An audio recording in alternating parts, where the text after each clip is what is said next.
Bonsoir.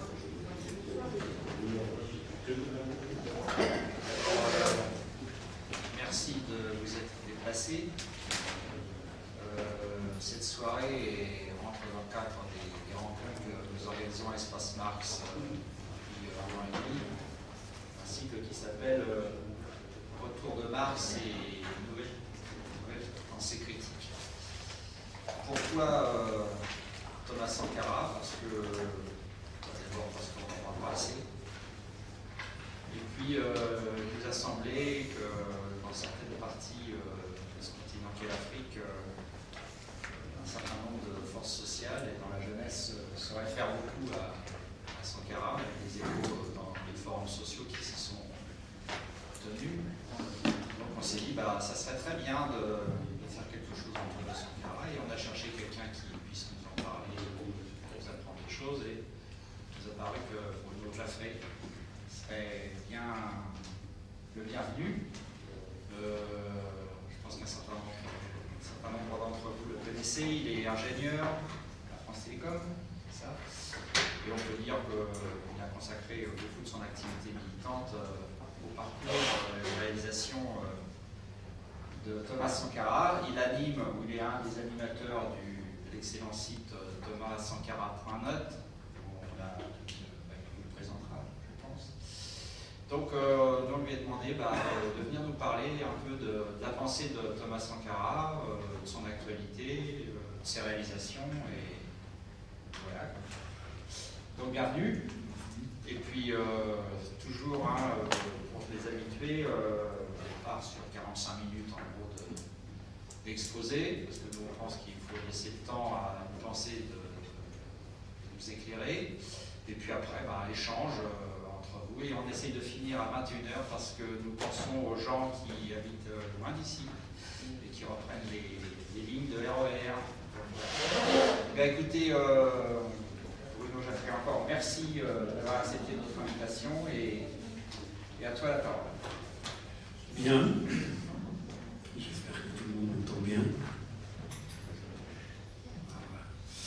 Alors, écoutez, je suis assez content d'être là, finalement. J'ai été membre du Parti communiste jusqu'en 1986. On peut dire que c'est là que j'ai acquis ma formation politique, qui m'a évidemment été très utile pour apprécier cette révolution. J'ai eu la chance de rencontrer Sankara quelques jours avant qu'il prenne le pouvoir. Ça a déclenché, j'avais d'abord vécu 2 ans en Côte d'Ivoire, ça a déclenché toute une série d'événements qui font que j'ai écrit des livres, j'anime ce site, et je consacre, comme a dit Patrick Coulon, l'essentiel de ma vie militante à faire connaître Thomas Sankara. Donc aujourd'hui, je suis invité par une association qui s'appelle Espace Marx, et donc évidemment ça donne une certaine tournure à mon exposé. Donc qu'est-ce que je vais essayer de faire? Donc le programme, vous l'avez vu, mais je ne vais pas répondre à la question si Sankara est marxiste ou non, parce que ça ne me semble pas fondamental. Ce qui me semble le plus important, c'est de savoir si les concepts marxistes peuvent expliquer ce qui s'est passé, d'une part, et d'autre part, Sankara étant influencé par le marxisme, comme nous allons le voir, est-ce que le fait d'être influencé par le marxisme a été un plus pour cette révolution? Donc je ne vais pas franchement répondre à cette question, mais comme Espace Marx est une association, j'imagine, qui développe la recherche marxiste, j'espère bien que, par-delà des gens comme moi, un certain nombre de chercheurs se mettront à ce travail d'approfondir à travers des concepts marxistes ce qu'est cette révolution. Bon, il a parlé de l'Afrique, Patrick a parlé de l'Afrique. Pourquoi parler de Sankara aujourd'hui? Parce qu'évidemment, il est très connu, mais l'Afrique, c'est un continent d'avenir pour ses richesses.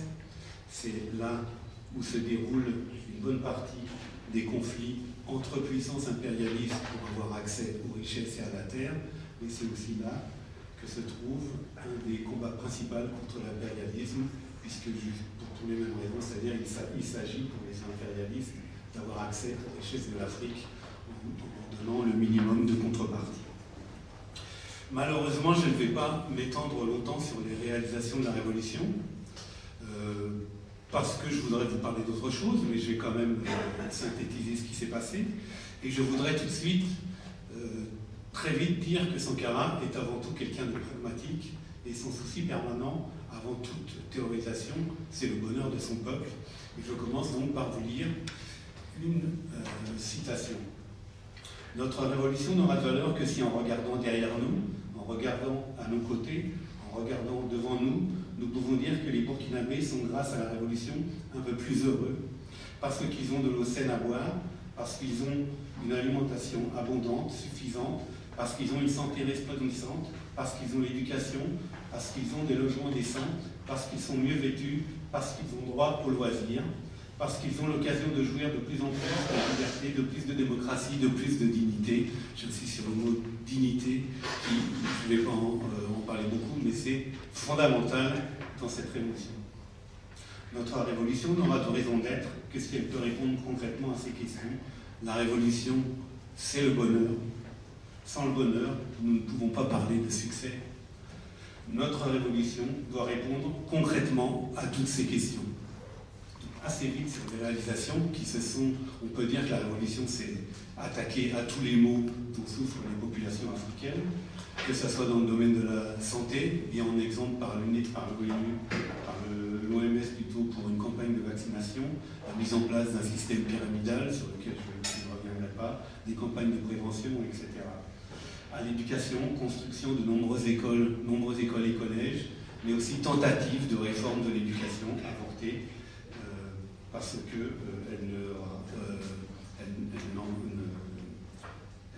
la réforme proposée n'était pas populaire. L'écologie, c'est un précurseur, la révolution burkinabé est un précurseur, on en parlait très peu, c'est la période de René Dumont qui fait 1% aux élections, qui a d'ailleurs influencé Thomas Sankara, et donc une lutte très volontariste contre la sécheresse, c'est le Sahel. Bon, René Dumont a un peu exagéré en disant qu'il y aurait la famine en l'an 2000, il n'y a pas la famine au Burkina Faso, et donc, mais il y a effectivement, il faut en permanence se soucier de l'avancée du désert. Donc promotion de ce qu'on appelle les foyers améliorés, c'est-à-dire des foyers qui gaspillent moins les sources d'énergie comme le bois, ce qu'on a appelé les trois luttes: la lutte contre les feux de brousse, la lutte contre la divagation des animaux, la coupe abusive de bois. Donc il y a le souci, et la première fois la reconnaissance que le problème de l'écologie est que la source des problèmes de l'écologie c'est l'homme, et qu'il faut donc que les hommes changent leurs habitudes. C'est extrêmement précurseur puisqu'on est dans les années 80. Formation politique de la population, développement des filières de production, on en reviendra, développement d'un marché intérieur, recherche d'un développement autocentré, c'est-à-dire fructifier les ressources naturelles, les transformer sur place, les vendre sur place et créer ainsi une circulation monétaire, une économie, c'est ça qu'on voit très schématiquement, un développement autocentré. Et aussi dans le logement, donc ça s'est traduit essentiellement par des plans d'urbanisme généraux, c'est-à-dire que les villes étaient de façon anarchique. Là, on a organisé ce qu'on appelle les lotissements, ça veut dire on découpe la ville en parcelles, on prévoit à l'avance les adductions d'eau, les routes, l'électricité, le téléphone, et évidemment on a donné accès à ces parcelles beaucoup plus facilement que ça ne l'était auparavant, et ça a été massif. Un accès massif des couches moyennes aux parcelles et quelques constructions de logements dits sociaux. Le terme est un peu impropre puisque c'est surtout les couches moyennes qui avaient accès, mais ça n'existe pas auparavant. Un peu d'histoire maintenant, avant de rentrer dans le vif du sujet. La Haute-Volta était donc une colonie française.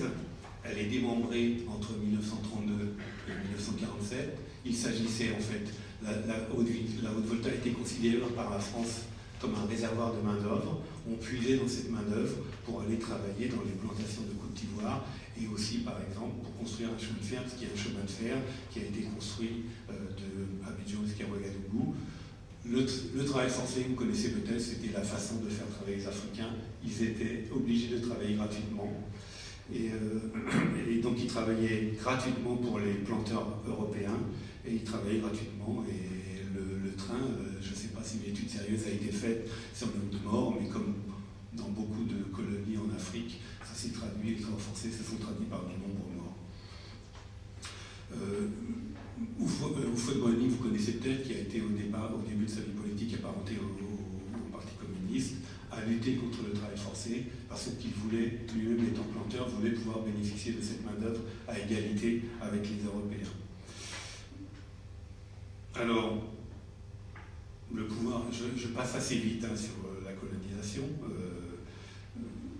À l'indépendance, on est dans les années 60, le pouvoir est mis en place sous le contrôle de la France, avec un détail près, c'est que dans la période précédant l'indépendance, il y avait le multipartisme en Afrique, et au lendemain de l'indépendance, la plupart des pays africains, dont la Haute-Volta, se sont trouvés avec des systèmes à parti unique. Dès le début du pouvoir après l'indépendance, dès 1966, au Burkina Faso, une révolte populaire met à bas un gouvernement, le gouvernement néocolonial de Yaméougou, je ne me rappelle plus son prénom, Maurice Yaméougou. C'est les syndicats qui dirigent cette révolte populaire. Donc, si vous voulez bien, quand même, je situerai plus l'économie, enfin un tableau de la Haute-Volta, mais c'est évidemment en ville que ça se passe, et au milieu d'une couche très petite de la population, mais c'est là que se trouve la réalité du pouvoir. Donc les syndicats manifestent, ils arrivent à... Le RDA, qui est le parti de Houphouët-Boigny, est un parti néocolonial, c'est un parti essentiellement composé de notables, et c'est le respect aux notables qui fait qu'ils dirigent la vie politique. Ils ont un peu perdu leur activité militante qu'ils avaient, notamment juste après l'indépendance. Alors, la population demande à ce que ce soit l'armée qui vienne au pouvoir, et donc c'est là qu'on aura un pouvoir dirigé par un militaire qui est un ancien officier de l'armée coloniale. Et originalité de la Haute-Volta, nous assistons à différentes, avec des détails près, à différents systèmes politiques, mais surtout avec un certain multipartisme qui n'existe pas ailleurs. C'est-à-dire qu'une fois, par exemple, la Misana sera élue au deuxième tour, donc il y a une vie politique essentiellement par des partis qui sont issus du RDA, donc des partis qui défendent la colonisation, mais aussi un courant socialiste dirigé par le professeur Guy Serbeau, qui est un des plus grands historiens africains, qui lui est plutôt lié à la mouvance socialiste. Donc il y a cette vie politique, et il y a une libéralisation politique qui fait que, parce que ça va être l'année où vont rentrer les étudiants, dont je parlerai un peu plus tard, vont se créer durant cette période, d'abord le Parti africain de l'indépendance, qui est un parti qui va être lié au mouvement communiste international, qui va être un parti interafricain et qui va exister dans un certain nombre de pays, et va se créer donc de façon clandestine, mais aussi des scissions de ce parti, de différents groupes d'extrême gauche vont se créer à cette période, et le PAI, qui a une stratégie politique assez solide, va créer ce qu'il appelle une organisation de masse qui va s'appeler la Ligue patriotique pour le développement, pour développer toute une activité de conscientisation avec l'ouverture de maisons de jeunes, des conférences politiques sur l'impérialisme, etc. Alors pourquoi dans ce pays l'avènement d'un pouvoir révolutionnaire, dont je vous ai donné quelques finalités.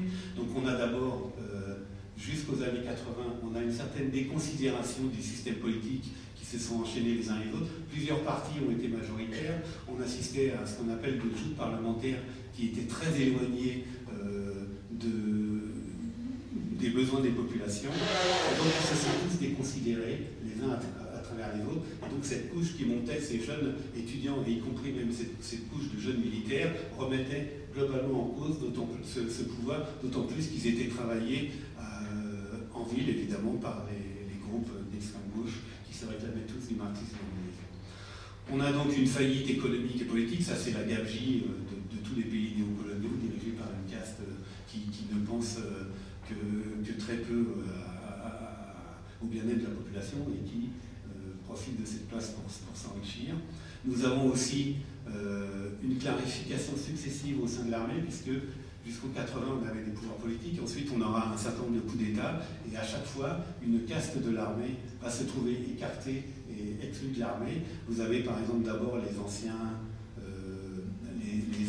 adjudants formés par l'armée coloniale, dont la Misna est un exemple. ils vont être écartés d'abord une fois du pouvoir. Ensuite, on aura une autre couche de l'armée plus jeune, mais qui n'était pas non plus les jeunes contemporains de Sankara, qui va prendre le pouvoir pendant 2 ans, qui a d'abord été soutenu par le parti de Kizerbo et qui va très rapidement, malgré quelques tentatives de s'adresser au peuple, qui va très rapidement devenir une dictature, parce que justement les syndicats et les partis politiques font de l'action politique de façon très intense, et donc il y a une répression importante. Et vous avez donc, ce que je viens de vous dire, donc, les mouvements d'extrême gauche, principalement créés par les gens du PAI, puis un certain nombre de sections, des gens qui ont vécu mai 68 en France, au sein de la Fédération des étudiants d'Afrique noire, qui passent leur temps à s'étriper, on va dire, entre chapelles marxistes-léninistes, sur les textes de Lénine, etc. C'est un peu ces gens-là qui rentrent et qui tentent de prendre la direction des syndicats, sachant que la stratégie des groupes d'extrême gauche est évidemment de prendre la direction des syndicats pour organiser des grèves. Donc on a cette mouvance-là. Donc on a 3 courants, c'est pas le détail. Et vous avez donc maintenant les jeunes militaires autour de Thomas Sankara.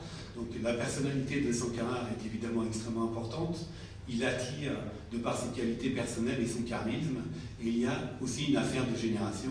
Je me rappelle avoir vu des jeunes militaires de l'âge de Sankara qui me racontaient cette espèce de coup d'État comme une histoire de copains. On va prendre le pouvoir tel jour, etc. Et simplement par connaissance, sans forcément avoir de formation politique. Et donc ce phénomène qui existe, c'est-à-dire une emprise de Sankara et de ses amis au sein de l'armée, mais aussi une volonté de formation politique de Sankara et de quelques-uns des officiers qui vont créer avec lui des groupes clandestins au sein de l'armée. Ils vont même demander au PAI de leur organiser des cours, des cours de formation politique. Je vais être un peu plus loin. Je vais vous donner quelques... Bon, enfin, il y avait... je sais plus où c'est.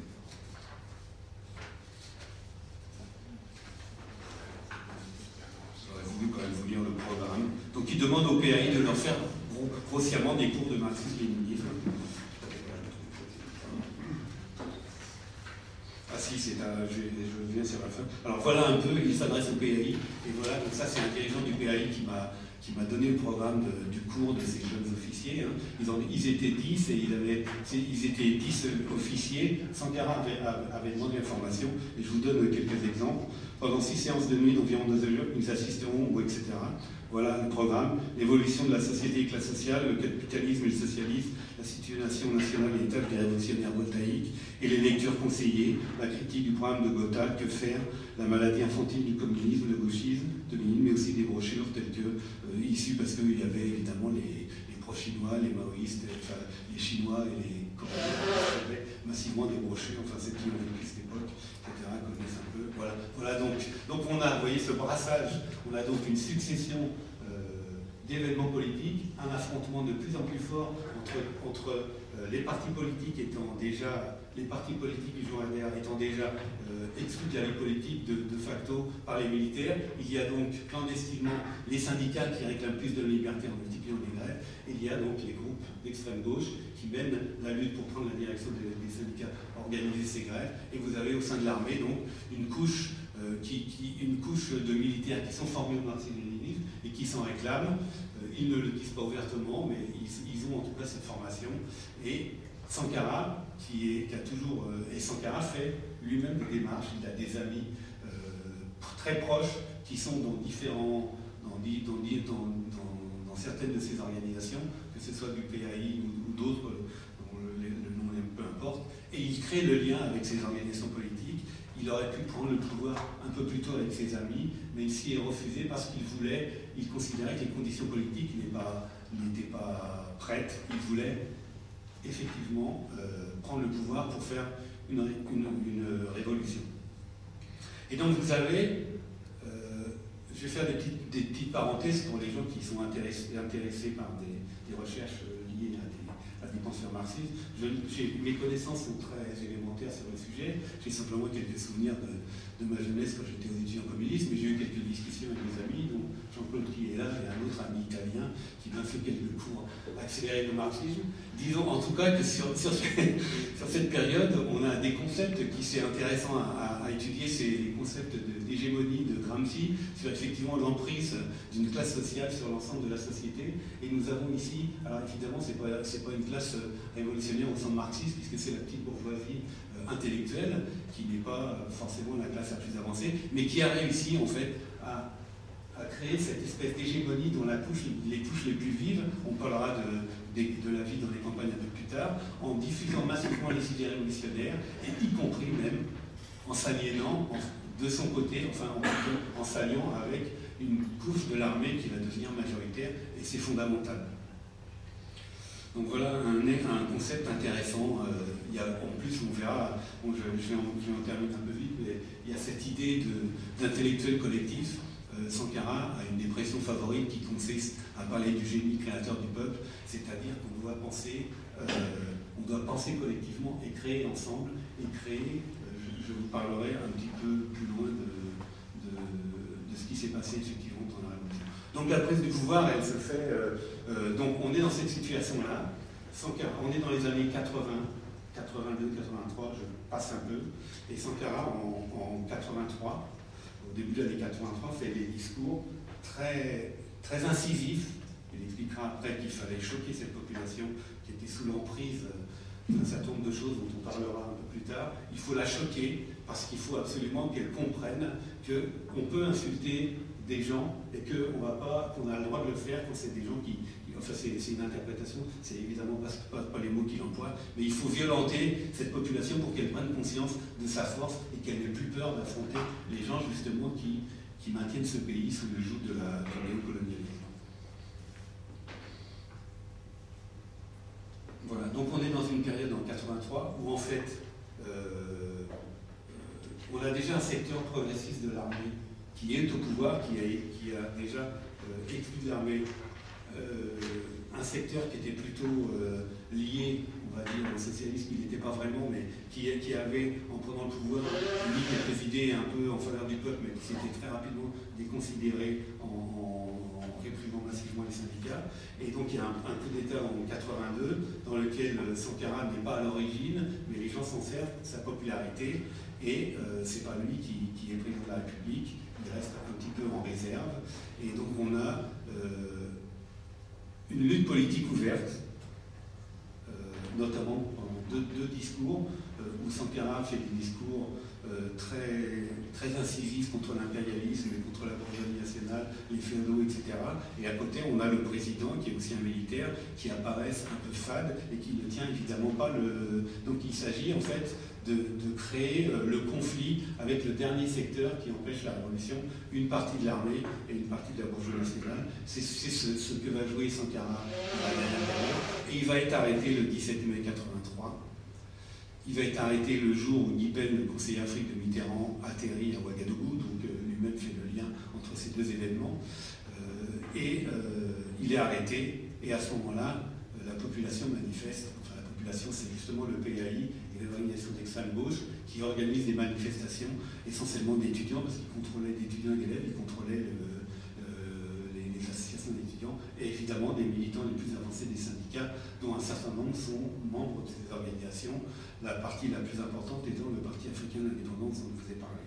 Et donc on a une conjonction de conflits au sein de l'armée et une conjonction de mouvements populaires. Donc Sankara est finalement libéré et on a un pouvoir qui reste à prendre, puisque Sankara, Compaoré arrive à s'enfuir pour diriger les commandos à Pau, qui est une ville du sud, et il y a une liaison permanente entre Sankara et Compaoré et d'autres militaires et les partis politiques, et c'est ça qui amène la prise de pouvoir le 4 août 83, qui dans les faits est une montée des commandos sur la ville de Ouagadougou, mais il y avait aussi des civils de ces organisations clandestines qui, parfois avec des armes, guidaient les militaires dans la ville et aussi, par exemple, occupaient les des centraux téléphoniques pour couper le téléphone si nécessaire, etc. Donc on a un coup d'État et Sankara, qui réfute le terme de coup d'État, dit ce qui est fondamental pour l'armée, ce qui est fondamental, c'est qu'elle s'est mise en branle pour le bien du peuple. Alors l'état du pays, très vite, 90% de la population, on n'a pas parlé de la campagne, mais il va falloir évidemment en parler. 90% de la population vit à la campagne. Ça, c'est dans les années 80, au moment de la prise du pouvoir. L'analphabétisme dépasse 80%. L'industrie est quasi inexistante, donc ça, on verra un petit peu plus tard l'inexistence d'une classe ouvrière. Essentiellement, montage de vélos, de mobylettes, fabrication de bière, production de sucre et un peu de transformation alimentaire du coton. Les 3/4 du pays sont dans le Sahel, donc difficulté de travailler la terre. Le pays vit essentiellement de quelques exportations, du coton, de l'or. L'or s'est beaucoup développé depuis. De viande, il y a des éleveurs, évidemment, on est dans le Sahel, les descendants en Côte d'Ivoire font le karité, que les femmes connaissent et les hommes sans doute, qui est un produit utilisé dans tous les cosmétiques. Et évidemment, beaucoup, cette immigration de main-d'œuvre en Côte d'Ivoire est toujours très présente, 2 à 3 millions de voltaïques en Côte d'Ivoire, qui envoient beaucoup d'argent dans leur pays. L'espérance de vie est de 41 ans là-bas. Les rentrées d'impôts sont faibles, donc on est dans des pays au bord de la faillite, évidemment. Les gens qui sont les plus riches se débrouillent toujours pour ne pas payer d'impôts. L'essentiel de la subsistance en ville, c'est ce qu'on appelle le secteur informel. Petite parenthèse, le secteur informel, nous on dirait la débrouillardise, c'est des gens qui, en dehors de toute institution, vendent, ne payent jamais d'impôts, ne respectent pas les lois, en fait, ils ne connaissent même pas, et c'est leur moyen de subsistance, donc c'est l'ensemble de l'artisanat, les petits commerçants, toutes les femmes que vous voyez vendre des légumes, ou ceux qui réparent les motos, c'est ça qu'on appelle le secteur. Il y avait même, je n'aurais pas le temps d'en parler, ce qu'on appelle les ferblantiers, les gens qui travaillent le fer. Sankara a essayé de les mettre au pas, entre guillemets, en essayant de les organiser pour retirer un peu, mais ça a été des gros problèmes. Alors, les forces en présence. Donc, on a plusieurs textes de la Révolution, plusieurs sources qui montrent quelle était l'analyse de la société pour les gens qui vont prendre le pouvoir. Donc on a ce discours très simpliste, on va dire simpliste, mais dont Sankara a une explication. Il s'adresse non pas aux intellectuels avec qui il peut passer des nuits à discuter sur le marxisme-léninisme, mais il s'adresse à cette masse de la population des villes, peu politisée, peu éduquée, qui n'a pas beaucoup été à l'école, et il s'adresse de façon très schématique, mais c'est surtout l'idée, c'est de dénoncer ceux qui les empêchent l'accès au bonheur et de dénoncer la gabegie que les gens connaissent mais qui pour eux est inéluctable.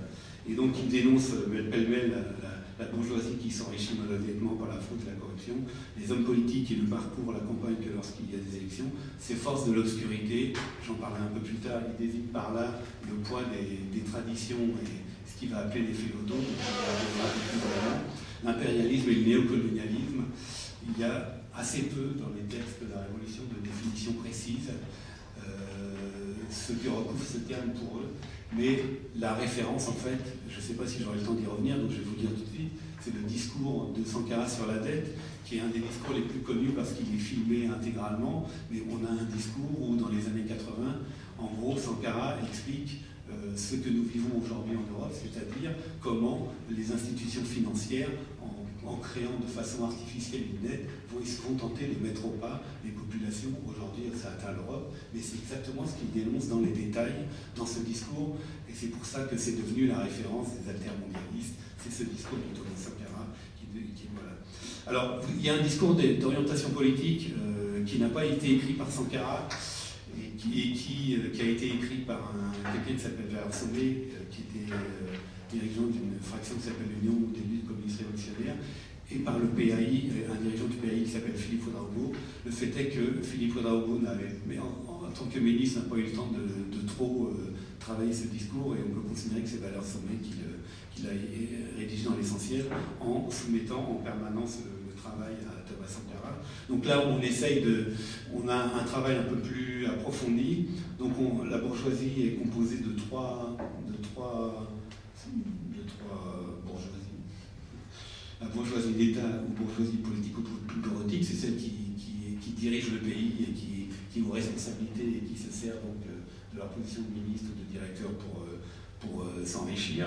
La bourgeoisie commerçante, donc il y a effectivement une classe très importante de commerçants en Afrique de l'Ouest, des gens souvent analphabètes, qui ont un sens du commerce très avancé et qui savent aussi très bien bloquer la production pour faire monter les prix, etc.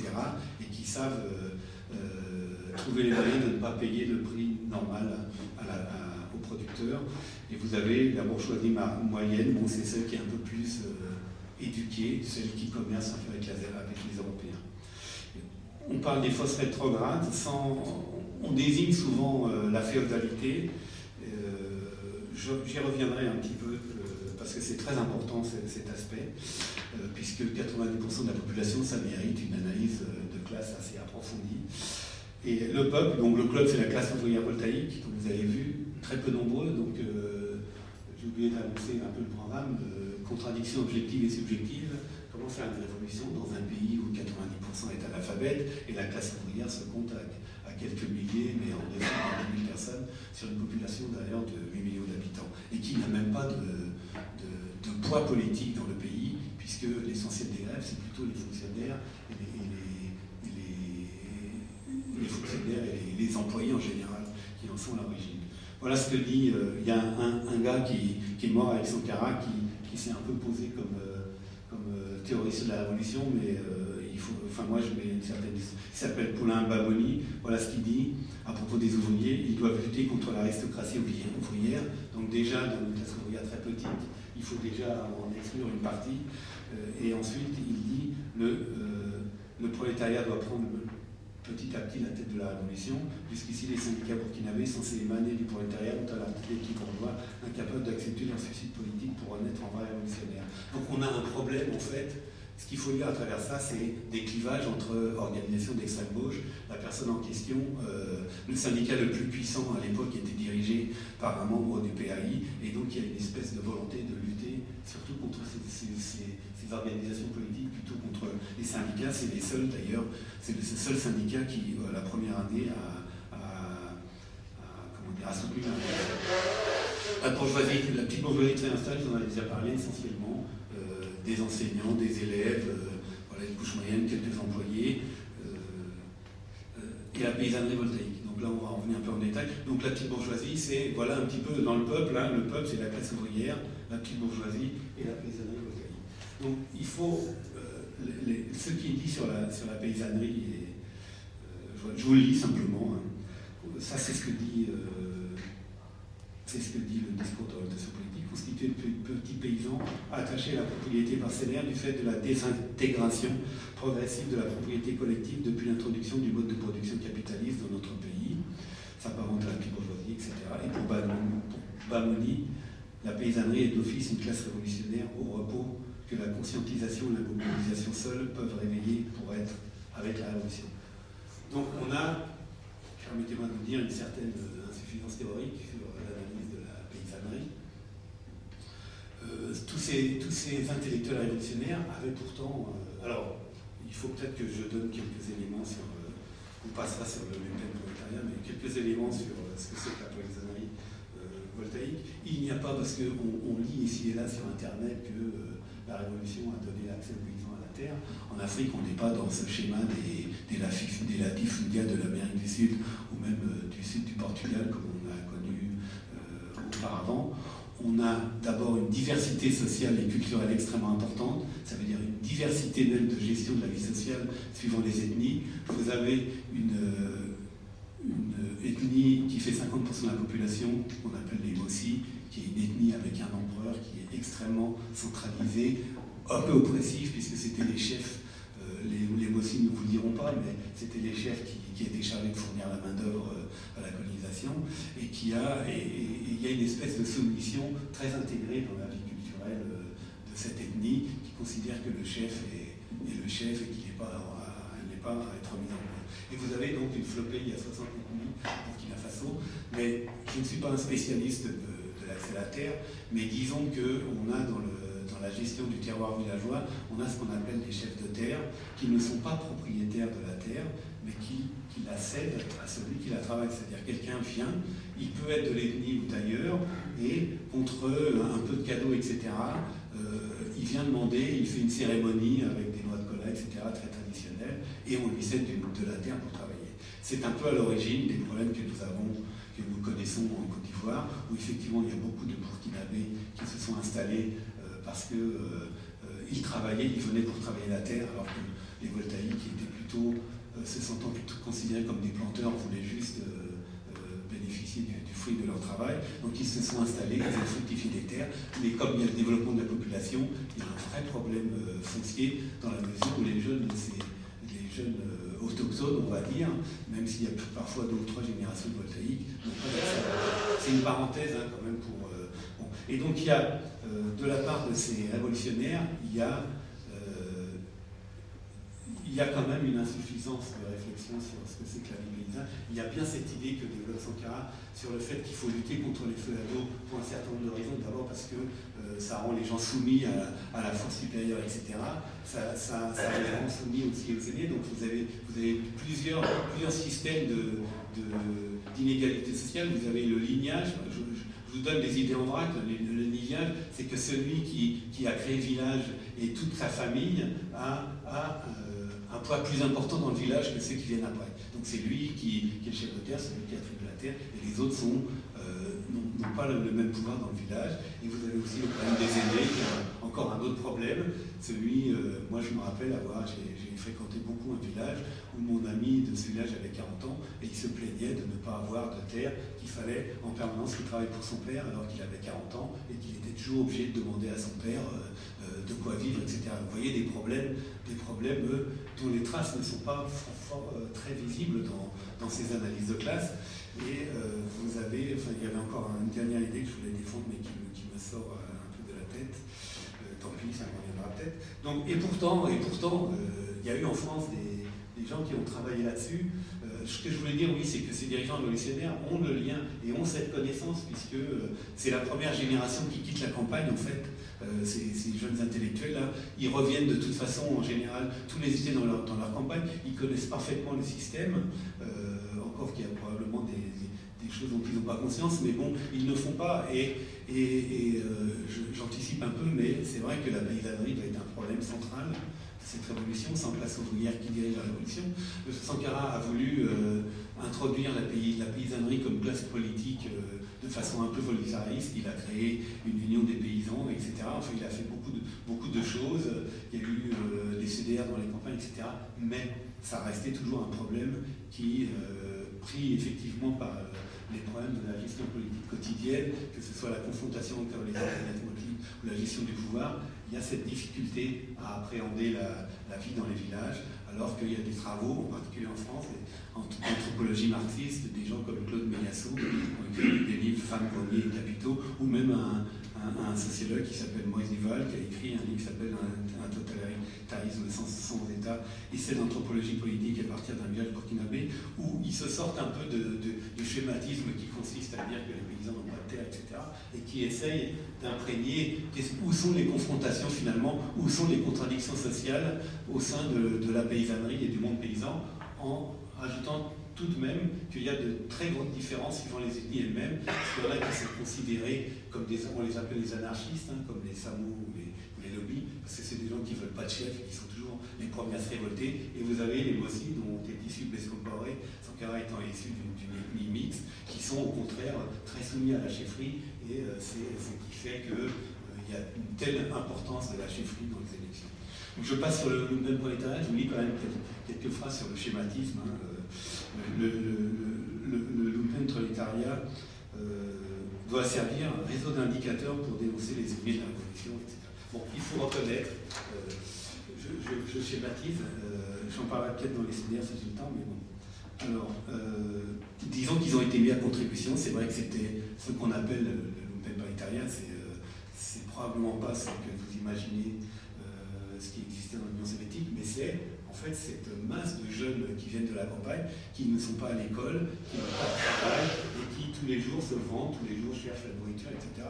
Et c'est ces gens-là, effectivement, qui vont être les militants des CDR, parce que justement, on leur donnera à manger tous les jours et qui, s'ils ne sont pas encadrés, effectivement, créeront des problèmes dont vous avez sans doute entendu parler.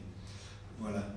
Donc là, on va faire je vais essayer de vous expliquer en quoi consistait cette révolution. Je pense qu'on va s'arrêter, on a commencé un quart d'heure en retard, donc on va s'arrêter à 8 heures, ça va. Donc j'en ai encore beaucoup, donc je vais essayer d'aller plus vite. Donc, très vite, pour ne pas oublier, la dignité, comme je vous l'ai dit, est fondamentale. Donner la dignité au peuple, c'est lui donner confiance en lui-même, et c'est probablement la chose la plus importante qui s'est passée dans ce pays. Et donc ça s'est fait par étapes. D'abord, justement, ces discours très incisifs pour dire c'est pas ces gens-là que vous devez suivre, vous êtes capable, génie créateur du peuple, etc., un certain nombre d'expressions comme ça, vous êtes capable de vous prendre en main, et c'est mettre les gens au travail. Donc ça veut dire dignité, c'est mettre les gens au travail et leur montrer que par le travail, ils peuvent réussir et ils ne sont pas toujours obligés de mendier l'aide soit à la personne la plus riche, la plus proche de la famille, même si ça a continué, soit à l'extérieur. Donc la dignité est fondamentale et c'est probablement une des choses qu'il faut le plus retenir parce que c'est pas sensible, mais dans la tête d'un individu, c'est quelque chose d'extrêmement important. Donc, il y a donc cette lutte contre ce qu'on appelle la féodalité, donc on crée les CDR dans les villages, ils sont en permanence dissous parce qu'à chaque fois ce sont les fils de chefs qui sont élus, mais il y a ce travail, cette tentative d'organisation de la paysannerie autrement, de champs collectifs, etc. Il y a des gens qui ont été théorisés sur les coopératives, etc. Bon, on ne peut pas dire qu'il y a eu quelques expériences, mais c'est marginal, et c'est pas ça qui s'est passé dans les campagnes, je vous le dirai un peu plus tard. Il y a la place donnée à la jeunesse, donc je vous ai expliqué combien la jeunesse est un peu soumise dans ce pays, soumise aux aînés, soumise aux chefs, etc. Et Sankara, qui lui-même a 34 ans quand il prend le pouvoir, donc lui-même est jeune, bon, dans son histoire, on verra avec ses parents, lui a compris l'importance, parce que cette jeunesse, elle n'a rien à perdre, elle a beaucoup d'énergie. Aujourd'hui encore, en Afrique, la jeunesse a beaucoup d'énergie, ce qui lui manque, c'est des dirigeants politiques qu'on n'assassine pas, et ceux qui sont là, malheureusement, ne sont pas toujours de bonne qualité, les meilleurs, on les assassine, mais elle a beaucoup d'énergie, elle est capable de donner énormément, et c'est ce qui va se passer pendant la révolution burkinabé, avec des travers, des contradictions, c'est des contradictions, ce qu'on appelle objectives. Ces jeunes sont mobilisables, mais ils ont pas de formation politique, et ceux qui peuvent les encadrer sont peu nombreux, donc évidemment, il y a des déviations, etc., qui sont éliminées. Alors, à propos des femmes, il y a beaucoup à dire. Sankara a visiblement écouté les féministes les plus avancés du monde. Il y a beaucoup de choses symboliques, beaucoup de femmes ministres, des femmes dans les CDR, des femmes dans la production, lutte contre l'excision, etc., contre le mariage forcé, beaucoup de discussions. Vous avez ceux qui ont vu des films, on voit à bas les maris, etc. Enfin, tout un travail dans tous les sens. Je vais simplement vous lire, pour comprendre ce que Sankara a dans la tête à propos des femmes. Il y avait 2 citations, je suis malheureusement obligé de vous couper la plus lyrique, pour en donner qu'une autre. Il n'y a de révolution sociale véritable que lorsque la femme est libérée, que jamais mes yeux ne voient une société, que jamais mes pas ne me transportent dans une société où la moitié du peuple est maintenue dans le silence. J'entends le vacarme de ce silence des femmes, je pressens le grondement de leur bourrasque, je sens la furie de leur révolte, j'attends et j'espère l'irruption féconde de la révolution dont elles traduiront la force et la rigoureuse justesse sortie de leurs entrailles opprimées. C'est le discours qu'il a fait sur les femmes. Lisez ce discours, entre parenthèses, tous les discours de Sankara disponibles sont en ligne sur le site thomasankara.net. Ce discours est probablement le plus abouti, y compris même dans la restitution de ce que le marxisme a pu apporter sur la question, que sur le lyrisme et la sensibilité que peut avoir un homme africain sur sa mère et sur les femmes en général. Alors, à propos des femmes, l'exemple le plus intéressant, c'est peut-être celui du coton, qui va permettre d'illustrer ce que c'est qu'une contradiction dans un processus révolutionnaire. Donc, le Burkina est un pays qui produit du coton, mais qui l'exporte quasiment brut, pas totalement, mais en grande partie. Donc, le coton va devenir, il ne va pas devenir un symbole, mais c'est très symbolique d'un certain nombre de contradictions et d'avancées de la révolution. Donc, première idée, le coton c'est notre richesse, il est inadmissible que le coton soit exporté brut, il faut donc que l'on crée notre valeur ajoutée à l'intérieur. Donc, le maigre, je vous dirais comment l'État a pu avoir des ressources, les maigres ressources de l'État vont être investies dans l'augmentation de l'égrainage des usines de coton. Deuxième élément, il faut que ça soit transformé sur place. C'est-à-dire qu'il ne faut pas seulement filer le coton, en faire des fils et exporter des fils. Il faut que nous fabriquions nous-mêmes nos habits. Et donc, et ça, de visu, je l'ai vu, développement énorme du tissage traditionnel. En général, c'est les hommes qui tissaient dans les villages en Afrique, en règle générale. Mais là, on va voir dans toutes les femmes, dans toutes les villes, enfin dans les villes toutes peut-être pas, mais moi j'ai un souvenir assez fort de énormément de coups où on voit des femmes qui filent du coton. Donc ça permet plusieurs choses. D'abord la libération économique des femmes qui ont, de ce point de vue-là, un moyen de subsistance, puisqu'elles ont avant, elles vendaient des fruits, donc elles avaient, j'imagine, le bénéfice en fin de journée n'était rien du tout. Là, elles ont un vrai travail reconnu. En plus, Sankara fait lui-même la promotion de ces outils traditionnels dans les conférences internationales. Et donc, elles ont un moyen de subsistance, donc c'est la libération économique, comme on dit, et développement du marché intérieur, puisque on a notre coton qu'on a maintenant construit, on a fabriqué nos habits sur place, il faut les vendre. Et là, on a le volontarisme et nouvelle contradiction. On oblige les fonctionnaires à porter cet habit 2 fois par semaine, mais cet habit coûte plus cher que les friperies, c'est-à-dire déjà à cette époque, on trouvait des quantités de fripes qui venaient d'Europe pour rien du tout, et les gens s'habillaient là et s'habillaient avec ça. Et le tissage traditionnel, les habits sont beaucoup plus chers. Et donc, contradiction. Qui va acheter ces habits? Forcément les couches moyennes. Malheureusement, c'est les couches moyennes qui sont les seules à soutenir la révolution. Schématiquement, vous voyez une vraie contradiction qui se crée et qui va évidemment créer des problèmes dans cette révolution. Voilà pour le coton. Donc, tentative de distribution des ressources du pays vers les campagnes. Bon, ça, c'est le coton en est un exemple, puisqu'on va évidemment développer la production du coton. On va développer quelques filières. Il y a le karité, par exemple. Il y a malheureusement un échec sur le karité, mais voilà, des choses comme ça. Et on va évidemment augmenter le prix d'achat de la production agricole. Parenthèse, le coton au Burkina Faso ne mord pas sur la culture pour manger. Elle est parallèle et c'est une source de revenus pour les gens, mais ça ne mord pas. Il y a toujours beaucoup de, je ne sais plus le mot, voilà, il y a toujours beaucoup de production vivrière, y compris maintenant, dans le pays. Alors bon, je voulais parler, redynamisation de l'industrie locale, donc l'État augmente, dans le budget de l'État, la partie investissement augmente au détriment du fonctionnement, puisque il y a 3000 fonctionnaires qui sont mis dehors en rentrant dans les détails, si vous voulez, ou qu'on appelle à travailler gratuitement parce que, entre parenthèses, c'est des mauvais fonctionnaires. Si vous pouvez, je vous expliquerai un petit peu, c'est un peu triste, mais c'est quand même ce qui s'est passé. Donc des gens qui ont quand même souffert dans la révolution pour différentes raisons. Certains sont justifiés, d'autres probablement pas. Avec le montrant politique, c'est le lot de toute révolution, il y a des exactions, etc. Donc il remet en route quelques usines avec les moyens de l'État.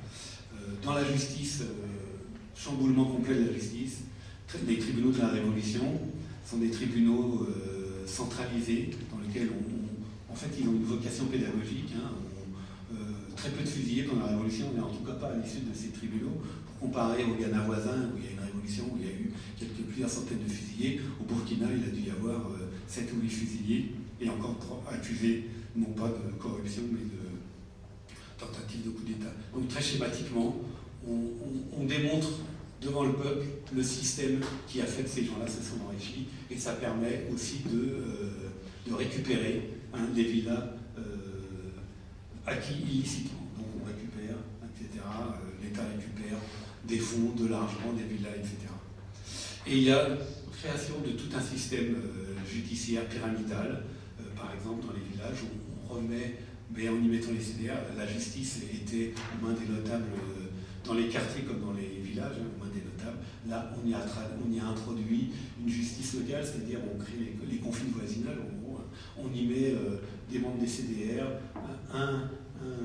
quelqu'un qui travaille dans la justice, mais aussi des notables, etc. Enfin, des représentants des CDR, etc. Bon, je suis obligé d'aller très vite, c'est un peu dommage. Alors, réforme agraire et foncière, elle n'a pas eu le temps d'émerger, donc dans ce que je vous ai dit, les paysans ont accès à la terre.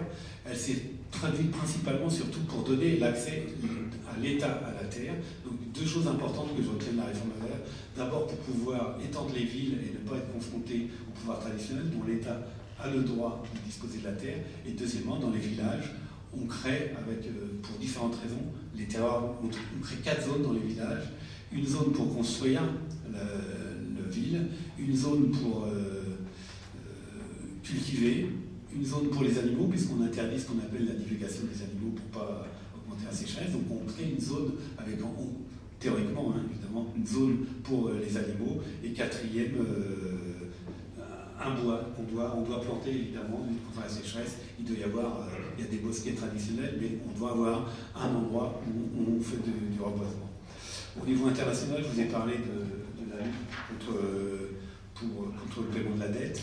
Donc il y a un affrontement avec la Banque mondiale. Le Burkina est probablement le premier pays qui s'est affronté avec la Banque mondiale. On est dans la période où la France venait de décider qu'elle ne prêtait aux pays que si les pays se soumettaient au Fonds monétaire international. Et Sankara a affronté le Fonds monétaire international jusqu'à refuser l'accord. Je ne rentre pas dans les détails. Je vous ai parlé de la France, donc on ne va pas entrer dans les détails, mais bon, l'aide française a diminué. C'est difficile là, je ne sais pas ce que je vais faire. Mon maître de cérémonie, qu'est-ce que... Alors, je vous donne autre chose importante, l'armée est fondamentale, donc je pense que vous avez entendu Mongo Betty. De cette révolution, Mongo Betty dit « On peut en effet s'attendre désormais à ce que les révolutions adviennent en Afrique grâce aux armées nationales, cette force politique opérationnelle après la faillite des organisations civiles, dont le dernier quart de siècle incisive nous fournit l'illustration. » Bon, on a cru à un moment que les coups d'État allaient s'arrêter. L'armée est incontournable et l'analyse de l'armée est évidemment fondamentale. Vous, comme moi, vous êtes très attentifs à ce qui se passe au Venezuela. C'est aussi un militaire qui a pris le pouvoir. Effectivement, il y a eu des affrontements aussi au sein de l'armée, mais c'est un militaire qui a pris le pouvoir. Donc cette question mérite d'être posée sans l'évacuer. Et donc, en tout cas, Sankara s'attaque à l'armée aussi. Il détruit. Là, je voulais vous lire une citation, mais je vais être obligé d'y aller. Mais bon, en gros, l'armée est au service du peuple. Elle doit se mettre à la production. Elle ne doit pas coûter. Elle ne doit pas... Écoutez ce qu'ils disent, notre doctrine dit que la défense du peuple ne peut être confiée qu'au peuple. Donc il y avait des armes dans les CDR, et qu'est-ce que ça veut dire? Que l'armée, évidemment, a des rôles de défense nationale, mais c'est elle qui est chargée de former le peuple au maniement d'armes, et vous aviez des maniements d'armes, etc. pour la Révolution. Mais il faut aussi souligner que la direction de la Révolution c'était que des militaires qui dirigeaient la Révolution. Il faudrait rentrer dans les détails, mais bon, quadrivirat de militaires, plus le secrétaire général du CDR qui était ça a posé des problèmes justement au Parti africain d'indépendance qui assez rapidement a quitté le processus, mais parce que, et d'autres, parce que les militaires avaient trop de poids dans ce processus. Donc je voulais parler un peu de l'État, parce qu'on est dans une association. L'État est fondamental pour les marxistes, donc bon, schématiquement, l'État c'est l'instrument de domination d'une classe sur l'autre. Donc voilà, mais donc, dans mes conversations avec quelques amis, il y a déjà dans les premiers textes de Karl Marx une attention au fait que, enfin il dit plutôt que l'État doit s'endormir tout seul, en gros, parce que une fois que la classe bourgeoise sera battue, il y a plus de raison d'avoir un État aussi oppressif. Or, nous sommes victimes un peu de l'échec des pays socialistes, où effectivement cette question de l'État n'a probablement pas été, on n'y a pas fait attention, il y avait des excuses, mais l'État a effectivement donné toute une multitude de services à la population, mais était aussi d'une certaine façon un instrument assez oppressif. Voilà. Donc, et là, malheureusement, je n'aurai pas le temps de développer, mais il se passe beaucoup de choses par rapport à l'État sous la Révolution. Et la question, c'est de savoir si même Sankara, tout en ayant conscience il n'a pas intégré cette idée que l'État, évidemment, sert, est aux mains de la classe qui va prendre le pouvoir, mais laquelle est-elle? On a vu que c'est une grosse interrogation. Mais aussi veiller à ce que l'État ne devienne pas une machine bureaucratique. Et donc là aussi, on est dans des vraies contradictions, c'est-à-dire qu'on va créer des CDR dans les ministères, donc il va y avoir des comités ministériels qui vont surveiller, les ministres vont devoir rendre compte devant des CDR, mais ces CDR vont aussi servir à lutter contre les dirigeants syndicaux. Vous voyez qu'on est effectivement dans des vraies contradictions. En tout cas, il est vrai que les CDR avaient beaucoup plus de pouvoir, y compris même dans la direction des ministères, que Sankara lui-même avait beaucoup de défiance par rapport aux technocrates. Alors les gens du PAI qui sont de leur formation un peu technocrate, puisque c'était des gens extrêmement formés. Il y en a un qui était polytechnicien, l'autre avait fait toute sa carrière politique. Je vous en donne quelques exemples. C'était un parti extrêmement riche. Donc ils ont critiqué Sankara au moment de la planification, en disant qu'il remettait en permanence en cause ce que faisait les technocrates. Donc il y a la question du pouvoir personnel. Le faisait-il parce que cette espèce de technocratie l'embêtait, etc. Donc il y a tout un travail, en tout cas il y a toute une réflexion à faire, parce qu'il y a aussi des choses très importantes, comme le fait que, sur la question de l'État, le fait que maintenant on amenait les cartes d'identité, par exemple, dans les villages, c'est-à-dire que les paysans étaient oppressés, ceux qui connaissent, chaque barrage, il fallait sortir 3 000 francs, on n'a pas de carte d'identité, autant de barrages, il faut sortir de l'argent. Non, là, ok, on va payer... si on n'a pas sa carte d'identité, mais on va en voter avec la diminution des salaires de 10%. C'est une nouvelle contradiction. On est un État pauvre, on a besoin d'argent. Qui a de l'argent? Il y a évidemment beaucoup de volontarisme pour faire payer les commerçants. Ceux qui ont vécu là-bas ont fermé à tour de bras des commerçants qui payaient pas les impôts, mais où on va prendre l'argent, d'autant plus que dans un contexte international, et là je suis obligé d'aller très vite, il n'y a pas beaucoup de gens qui mettent le Burkina, un peu Cuba qui lui est confronté à la guerre contre l'apartheid, grosse déception de la part de l'Union soviétique, qui Sankara les critique, grosse déception même y compris par rapport à la Libye, qui fait beaucoup de discours, mais qui a du mal à allonger l'argent. Et donc Sankara, quelques exemples, il va jusqu'à piquer un avion à Kadhafi pour lui dire tu m'as promis quelque chose, je me sers, puisque soi-disant tu veux m'aider, tu ne le fais pas, je me sers moi-même, etc. C'est normal. Voilà, bon, je suis obligé d'aller très vite. Alors quand même, quelques citations de Sankara à propos du marxisme, pour terminer, ça ne va pas durer très longtemps. Alors, une première fois, je l'ai rencontré, la chance de le rencontrer quelques jours avant qu'il prenne le pouvoir, et j'ai été envoyé par l'hebdomadaire Révolution, donc il m'a pris pour le représentant des communistes. Et moi, bon communiste discipliné, je me dis, mon travail c'est de faire parler Sankara sur ce qui va être la lecture des communistes de ce que pense Sankara. Donc je lui demande s'il est marxiste, et voilà ce qu'il me répond à ce moment-là. Notre combat rejoint celui d'autres familles politiques, mais ce serait une erreur de nous affirmer marxistes-léninistes. Nous ne sommes pas mûrs. C'est une étiquette qu'on ne saurait distribuer facilement, viderait le marxisme-léninisme de son contenu. Il y a, peut-être qu'il le pense, il y a aussi le fait qu'il n'est peut-être pas très bon, alors qu'il va prendre le pouvoir quelques jours après, de se déclarer et de voir diffuser dans toute la presse que Sankara est un marxiste-léniniste. Chacun fait l'interprétation qu'il veut. Alors, et petit à petit, il va s'affirmer un peu plus sur cette question-là. Alors, interviewer, voilà ce qu'il dit, interviewer, c'est à propos des livres qu'il lit. Sans me trahir, je peux vous avouer quand même que je connais les classiques du marxisme-léninisme. Ça, c'est une interview un journaliste français, je ne sais plus lequel. Vous avez lu question certainement le Capital de Karl Marx, non pas entièrement, mais j'ai lu tous les livres. Vous emporteriez ces œuvres si vous deviez vous trouver sur une réserve. Sûrement, l'État et la Révolution de Lénine, c'est pour moi un livre refuge que je relis souvent, sinon que je suis de bonne ou de mauvaise humeur. Je ne sais pas pourquoi il dit ça. Alors ensuite, je continue. L'État et la Révolution donnent une réponse à des problèmes qui nécessitent une solution révolutionnaire. Donc voilà quelqu'un quand même qui est à bonne école. J'ai parcouru l'État et la Révolution, c'est un livre effectivement qui, en tout cas, nous amène à réfléchir. Et quand on dirige un pays, c'est sûr qu'il vaut mieux l'avoir lu que de ne pas l'avoir lu. D'autant plus si on veut faire la révolution. Et un peu plus loin, donc, là, je vais vous lire toujours quelque chose sur quelques phrases issues du discours sur les femmes, pour vous montrer quand même ces références. L'importance du matérialisme dialectique est d'avoir dépassé les limites essentielles de la biologie, d'avoir échappé, par des femmes évidemment, de l'exploitation des femmes, d'avoir échappé au test simpliste de l'asservissement à l'espèce pour introduire tous les faits dans le contexte économique et social. C'est le passage d'une forme de société à une autre qui justifie l'institutionnalisation de cette inégalité une inégalité secrétée par l'esprit et par notre intelligence, etc. Engels a fait l'état de l'évolution des techniques, mais aussi de l'asservissement historique de la femme qui naquit avec l'apparition de la propriété. Je raccourcis, disons, la citation. Et je termine en disant que il est critiqué à l'extrême gauche, je vous parle, il est critiqué à la fin de la Révolution.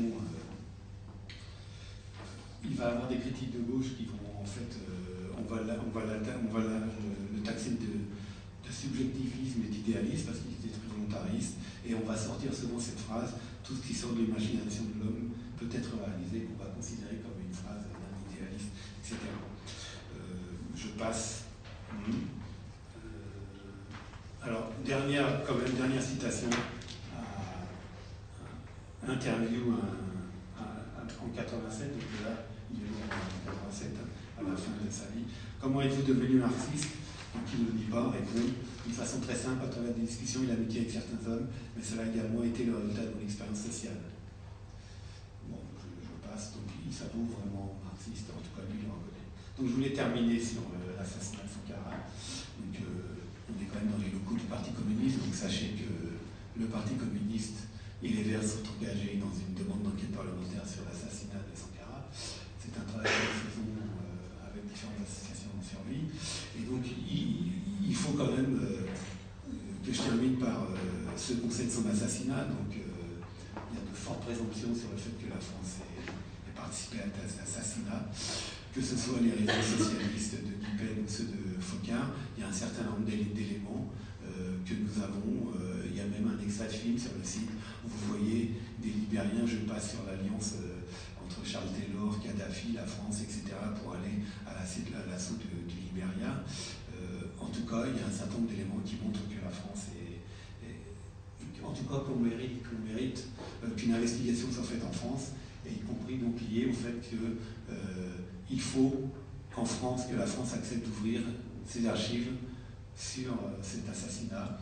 Et c'est pour ça que nous menons une campagne, c'est pour ça qu'on vous a mis ce panneau là, c'est pour que vous n'oubliez pas, et qu'on va vous faire circuler une pétition où on demande justice pour Sankara, justice pour l'Afrique. Alors une petite conclusion quand même.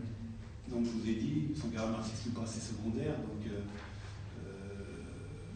il y a peu de marxistes qui ont travaillé sur la révolution burkinabé, et c'est un grand manque. C'est un manque d'abord théorique pour vous tous, et c'est un manque théorique pour l'avenir de l'Afrique. Comme je l'ai dit, l'Afrique c'est le continent d'avenir. Cette expérience est extrêmement riche. J'espère vous avoir donné un peu de consistance, mais il faudrait encore en parler beaucoup plus, et justement se mettre à ça c'est vraiment un aperçu rapide, des travaux plus solides, et il y a des documents. On n'a toujours pas les carnets de Sankara, mais j'espère qu'on les aura un jour, ou une analyse de fond de sa pensée, etc. En tout cas, c'était laissé par les marxistes occidentaux. Je sais qu'il y a eu je crois un séminaire d'Actuel Marx l'an dernier qui a parlé du socialisme en Afrique, mais je n'ai pas vu, je crois qu'il y a eu quelque chose sur Sankara, mais je n'ai pas eu de restitution. Je sais qu'à la FASPA, il y a eu un travail qui a été fait un peu sur cette... Mais le travail n'est pas fait. Franchement, il n'est pas fait. Je vois beaucoup de marxistes s'intéresser à la relecture de Karl Marx aux sociétés occidentales. Il doit y avoir des dizaines et des dizaines de livres qui ont été écrits là-dessus. C'est probablement passionnant. Mais là, il y a un terrain vierge à défricher. Et les gens qui aiment la recherche, qui s'y mettent, il y a vraiment de quoi faire. Aujourd'hui, Sankara commence à être connu. Ses livres commencent à être vendus. Je vous en ai amené quelques-uns si ça vous intéresse. Mais il y a un intérêt, et en tout cas en Afrique, il y a un intérêt extrêmement important dans la société civile pour cette expérience, etc. Donc, je vous ai parlé de la place de l'armée, intéressant. Je n'ai pas parlé de l'homme nouveau, j'aurais dû vous parler de l'homme nouveau, un peu vite. Il y a des apparences entre la construction de l'homme nouveau chez Sankara et Le Che, cet homme un peu idéaliste qui va se donner corps et âme sans retour, qui va se sacrifier pour la révolution. Che Guevara maltraitait ses collaborateurs, Sankara un petit peu de la même façon. Je ne sais pas s'il avait modèle, s'il connaissait tout ça. Il fallait vraiment lui rentrer dedans à Sankara pour qu'il s'arrête et qu'il vous considère autrement, mais il y avait cette idée-là, et lui-même ne comprenait pas, et c'est une des raisons parce qu'il était aussi témoin, ça a créé des problèmes dans son entourage, il ne comprenait pas comment les gens qui se disaient révolutionnaires pouvaient avoir des attitudes aussi peu révolutionnaires. Voilà.